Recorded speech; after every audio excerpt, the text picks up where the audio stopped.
Bonjour. Hello everybody, Sawadee-krap. Salut, salut tout le monde. Alors, tiens, première petite vidéo depuis que je suis arrivé en Thaïlande, Phuket, Patong. Plus de commentaires là sur Phuket, Patong parce que j'en entends tellement dans tous les sens. Moi, j'en ai déjà fait, j'ai déjà expliqué pourquoi c'était mon choix. Voilà, qui est de plus en plus clair et précis. Donc cette première semaine, alors, figurez-vous qu'elle a été évidemment marquée par un événement important ici, qui est Songkran. Alors Songkran, qu'est-ce que c'est? Rien de moins que le Nouvel An thaïlandais. Et oui, voilà. Donc on a eu notre Nouvel An à nous, on a eu le Nouvel An chinois, et maintenant le Nouvel An thaïlandais. Songkran, alors le jour de Songkran, c'était dimanche dernier, aujourd'hui on est jeudi. Donc à la base, parce que alors Songkran évidemment c'est maintenant célébrissime, notamment sur YouTube, à cause des batailles d'eau, des water festivals qu'il y a à peu près partout dans toutes les villes. Et qui évidemment draine un nombre de touristes invraisemblable, surtout ici à Patong. À la base, Songkran, dans la tradition bouddhiste, donc le jour du Nouvel An, cette histoire avec l'eau, en fait, venait simplement du fait que les gens, les bouddhistes surtout, s'aspergeaient ou se lavaient avec de l'eau pour se laver de leurs péchés de l'année qui venait de s'écouler. Et une fois qu'ils avaient fait ça, évidemment, ils faisaient des vœux, en fait, de meilleure conduite pour l'année qui commençait. Voilà, alors inutile de vous dire que pour les touristes ici, il y a un peu que le côté flotte. Je suis pas sûr qu'ils fassent beaucoup de vœux pour l'année d'après, mais bon. Donc évidemment, Songkran ici, c'est devenu... moi, honnêtement, alors oui, j'y ai été deux soirées, voire 2 nuits de suite. J'étais à Phuket et j'étais à Patong et donc à Banglarode, qui était, mais alors, noir de monde. Enfin, je ne sais pas en quelle unité ça se compte, mais c'est des milliers. Voilà, je dirais des milliers de personnes. Enfin, c'était... on pouvait pas marcher, quoi. On pouvait juste se faire arroser. Mais c'était vraiment super compact, pardon. Mais d'ailleurs, sur tout le chemin qui menait à Banglarode depuis chez moi, il y avait beaucoup de monde. Voilà, parce que moi, je suis toujours au même endroit, donc au deck condominium, tout au bout de Patong. Pour ceux qui connaissent, donc plutôt vers le côté où la route plutôt du côté nord, et donc y aller à pied, voilà, ça a déjà été une sacrée épreuve. Évidemment, Songkran, c'est devenu un truc, je dirais, extrêmement commercial. Ça vous emmerde là le contre-jeu ou pas? Ouais, c'est quand même un peu chiant. Si je vais essayer de bouger un peu la caméra, voilà. Est-ce que c'est mieux? Je suis pas sûr. Faut que je me mette devant, quoi. Ouais, donc un truc commercial, évidemment, hein, comme tout le monde se balance de l'eau, qu'il y a énormément de touristes, même encore à cette époque-là. Les pistolets à eau, qui d'ailleurs la plupart du temps ne sont pas des pistolets, c'est plutôt des fusils, des mitraillettes, c'est des machins énormes, sortis tout droit en plastique coloré, sortis tout droit de films de science-fiction. Évidemment, ça ne se trouve pas gratuitement dans les boutiques et ça ne se trouve pas non plus sur le trottoir. Donc ça s'achète absolument partout. Enfin, bon, je parle de Patong parce que j'y étais, mais je pense que c'est absolument partout pareil. À mon avis, Bangkok, c'est encore plus développé. Pattaya, dans toute la Thaïlande. Voilà. Et donc, ces petits engins, à fort sympathiques, moi, les premiers que j'ai vus, ils étaient à 650 bahts. Voilà. Donc, vous... je ne vais pas vous faire la conversion en direct, mais en tout cas, vous divisez par 37 bahts pour 1 euro, presque 38 en ce moment. vous imaginez le nombre de milliers de personnes qui en achètent et vous pouvez à peu près voir la taille du business. En plus, donc une fois que vous avez votre gun là, évidemment, il faut comment dire, il faut le remplir d'eau. Alors le remplir d'eau, bon disons que la première charge, la première recharge, ça va, vous pouvez même la faire chez vous et sortir armé. Mais ensuite, vu que vous arrosez beaucoup, et ben, ça part assez vite. Donc, alors, les Thaïlandais, surtout, ils mettent des tables, ils mettent des poubelles remplies d'eau. Il y en a même qui ont des piscines en plastique remplies d'eau. Il y en a d'ailleurs qui, alors ça c'est assez drôle, il y en a d'ailleurs qui ajoutent d'énormes blocs de glace dans les poubelles, dans les piscines. Ce qui fait qu'en fait, quand vous allez vous faire un rosé, vous avez soit de l'eau qui est un peu à température ambiante, donc pas très froide, et vous avez par contre de l'eau glacée aussi, et vous alternez. Inutile de vous dire que c'est la meilleure manière d'attraper la crève. Un coup d'eau chaude, un coup d'eau froide, voire glacée même.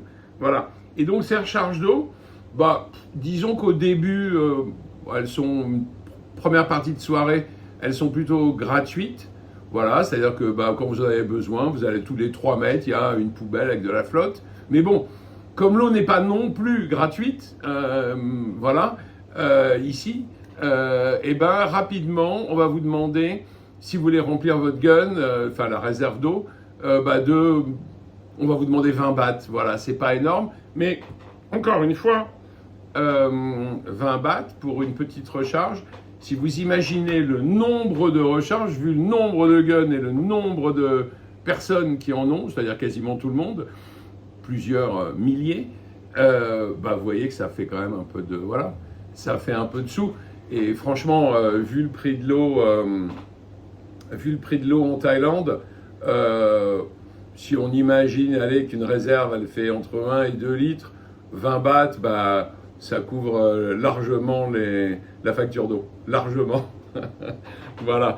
Et puis alors, bah, ouais, sinon, moi, bon, à part ce côté commercial, bon, qui est toujours un peu chiant, mais ça existe partout. Hein. Chez nous, c'est pareil, hein, le Nouvel An, je sais pas, la couronne des rois, contre pendant un mois. Enfin, tout est motif à faire un peu de business. Mais le fait est que moi, j'ai trouvé ça extrêmement bon enfant et sympathique, parce que voir tous ces gens qui se connaissent pas et qui s'arrosent d'eau copieusement, et honnêtement, en 2 nuits que j'y ai passé, je n'ai pas vu la moindre bagarre ni la moindre engueulade.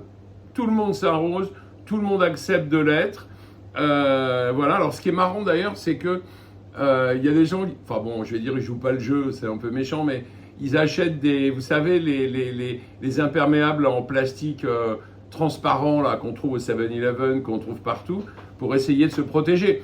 Bah, honnêtement, le jeu, quand on participe à son crâne, bah, c'est d'être mouillé, quoi. Si c'est y aller en imperméable, ça perd un peu de son charme, non? Enfin voilà. Mais en tout cas, personne leur arrache leurs vêtements. Hein. Et simplement, c'est vrai que les gens du coup qui portent des imperméables, soit roses, soit bleus, c'est très coloré, bah du coup ils sont un peu moins arrosés que les autres parce que ça intéresse moins les gens. C'est plus marrant de tremper un mec qui est habillé normalement, enfin normalement comme moi quoi. Moi je vais vous dire, je suis sorti, alors moi le premier soir, ça devait être où j'y étais, ça devait être samedi soir. Et en fait, je suis d'abord sorti une première fois, donc sans gun, sans rien, j'ai juste été changer de l'argent. Le premier bureau de change où j'ai été, il doit être à 200 mètres de chez moi. Bah, je peux vous dire un truc, bon, j'étais pas armé, évidemment, ça n'a empêché personne de me tirer dessus. Voilà, je suis rentré à la maison, j'étais mais dans un état, j'étais trempé. Alors heureusement, et ça c'est un conseil que je vous donne quand vous participez à son crâne, heureusement, j'avais pensé à mettre l'argent, mes clés, mon téléphone, etc., dans dans une protection plastique pour qu'il ne soit pas trempé. Et des protections plastiques, notamment pour le téléphone, vous allez en trouver absolument partout. Moi, pour les sous et le reste, en fait, j'utilise ça. Voilà. Quant au téléphone, je ne vais pas aller vous le chercher parce qu'il est un peu loin là-bas, pendu. Mais vous trouvez ça dans toutes les boutiques, ils vendent ça pas cher, c'est 120, ça doit être 120 bahts, je pense, un truc entre 120 et 150. Mais ça vous permet de glisser votre téléphone dedans, vous pouvez continuer à vous en servir et votre téléphone est protégé. Voilà. Donc, première expérience, juste pour changer de l'argent, je suis rentré dans un état, j'ai dû me changer entièrement. Voilà. Et comme je me suis dit, bah zut, il faut quand même que j'arrive à répondre, si on m'arrose, j'arrose aussi.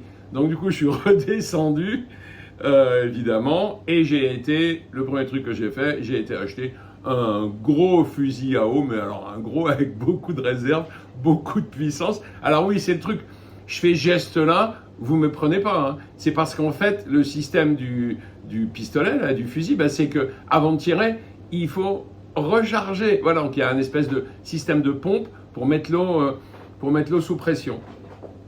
Voilà, enfin, ouais, franchement, un bon truc à faire, Songkran. Si vous êtes en Thaïlande pendant qu'il y a Songkran, surtout, n'hésitez pas, allez-y. Si vous êtes avec des enfants, ça va les faire marrer, mais grave, parce que c'est quand même pas tous les jours, surtout dans nos pays à nous, la France par exemple, qu'on a le droit d'arroser des gens, et surtout sans qu'ils râlent. Encore une fois, personne ne râle, tout le monde est content d'être arrosé. Alors, quand je parle d'arroser, alors le pire, franchement, parce que là, en un seul coup, vous êtes bon. Tous les Thaïs, alors qu'on a des petites boutiques et qui devant la boutique ou à côté ont une piscine remplie de flotte, voire glacée, ou des poubelles remplies de flotte aussi, eux par contre, ils vous arrosent carrément avec des bassines entières.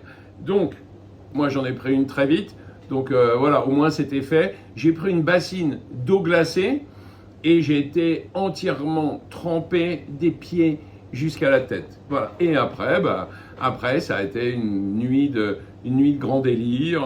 Voilà. Alors bon, à Bangalore, c'est toujours un peu comme d'habitude. Les filles ont un peu plus de mal à danser parce que avec l'eau, ça glisse, ça devient dangereux. Donc en fait, les bars à gogo où les filles dansent sur le bar, ils ont en fait bâché les bars avec des bâches plastiques et ils ont mis quelques tables devant, près du trottoir, là, enfin, ou près de, près de l'allée de Bangalore pour que les filles puissent danser devant. Voilà, et évidemment, tout ça n'est pas, vous imaginez, n'est pas arrosé que d'eau, n'est-ce pas? Comme d'habitude, ça picole beaucoup. Ouais, non, mais franchement, moi je pense que je sais pas, honnêtement, c'est difficile de faire le calcul, j'arrive pas à faire une estimation, mais on va dire, allez, les 2 nuits pleines de Songkran, là, cette année, c'est-à-dire samedi soir et dimanche soir, c'est un bon business, hein, parce que là, c'est absolument partout. C'est-à-dire même les bars qui sont d'habitude un peu plus vides que les autres, tout est plein absolument partout. Et encore une fois, un super bon enfant, je n'ai même pas vu une seule intervention de policier ou de trucs comme ça. Alors que, je veux dire, c'est les mêmes gens que d'habitude. Vous venez la veille, vous venez le lendemain, des 2 jours de Songkran, et vous allez avoir, sans doute, vous allez avoir l'occasion de voir petite bagarre, petite échauffourée, petite intervention de la police, hein, etc., etc. Donc voilà pour Songkran. Voilà, je vous le conseille vivement. Au-delà de ça, quoi? Et au-delà de ça, tout va bien. Hein. Moi, je suis toujours très content d'être là. Et puis je suis content parce qu'en fait, moi, j'aime la Thaïlande pour ce que j'y vis au quotidien. C'est-à-dire que, ouais, alors évidemment, je pourrais faire des trucs sur les filles. Mais en fait, moi, mon truc, c'est pas tant les filles et les bars, moi, c'est juste être là. Je me rends compte d'ailleurs que quand je suis là, finalement, je fais à peu près la même chose que quand je suis à Paris. L'énorme différence, c'est que je suis en Thaïlande, voilà, et que j'ai mon petit 7-Eleven, que j'ai mon petit stand de street food, que je suis à la maison, mais que j'ai la piscine sur le toit, la piscine en bas dans le jardin, que si je veux aller faire un peu de marche, je peux aller soit dans la rue, soit aller marcher sur un tapis dans la salle qui est en bas. D'ailleurs, à propos de marcher et de faire du sport, depuis que je m'y suis remis, je suis un peu au régime aussi quand même, je fais attention. Ça marche, hein. C'est-à-dire que c'est pas la peine de faire du comme j'aime, hein. Dépensez pas votre pognon, soyez un peu sérieux, prenez des bonnes résolutions, marchez, dépensez-vous, voilà, oubliez le gras, oubliez le sucre, oubliez l'alcool. Ah, l'alcool ici c'est dur. Donc du coup, comme moi je buvais pas avant, là depuis 2 mois pratiquement en France, j'étais à 0 alcool. Là, évidemment, la tentation est là, donc je m'y suis remis. Donc du coup, j'essaie de compenser.